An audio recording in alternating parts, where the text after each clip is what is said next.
ध्यान दीजिए आप सभी। तो आज जो है हम लोग जानने वाले हैं यूज ऑफ ऑफ। क्या यूज ऑफ ऑफ? ये जो ऑफ है इसका जो वर्ड मीनिंग होता है, जो इसका शाब्दिक अर्थ होता है वह क्या है? से। तो ये जो ऑफ है इसका यूज होता है किसी सतह से अलग होना। क्या? किसी सतह से अलग होना के सेंस में, उसके भाव में किसका यूज होगा? ऑफ। इसे हम एग्जाम्पल्स के माध्यम से समझेंगे। जैसे मैंने मोबाइल को बिस्तर से हटाया। क्या किया मैंने? मोबाइल को जो है बिस्तर से हटाया।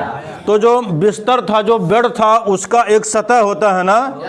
जैसे यह आपका क्या है? अरे यार यह बेंच है ना। तो इस पर जो है मैंने अपनी मोबाइल रखा, तो ये जो बेंच है, तो इस बेंच के सतह पर है ना मोबाइल। तो ये जो मोबाइल है इस बेंच के सतह से सेपरेट हो रहा है कि नहीं हो रहा है? अलग हो रहा है ना। तो इन केस जो है आपका किसका यूज किया जाएगा? ऑफ का यूज किया जाएगा। तो ये जो वाक्य है, मैंने मोबाइल को बिस्तर से उठाया, तो इसकी इंग्लिश क्या होगी? आई। यानी मैंने की इंग्लिश क्या होगी? आई। उसके बाद उठाया, इसको क्या बोला जाएगा? पिक्ड। इतना समझ में आया? I picked. उसके बाद the mobile.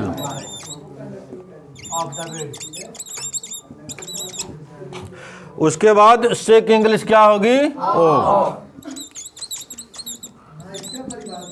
Of the bed. ये सभी को समझ में आ गया? किसी को कोई दिक्कत? आपको आया समझ में? ठीक है। अच्छा, कोई डाउट? चंदन? अच्छा, अब जो है हम यूज ऑफ का जो है नेक्स्ट एग्जांपल को समझेंगे। जैसे मैं स्क्रीन से धूल हटा रहा हूँ। क्या? मैं स्क्रीन से धूल हटा रहा हूँ।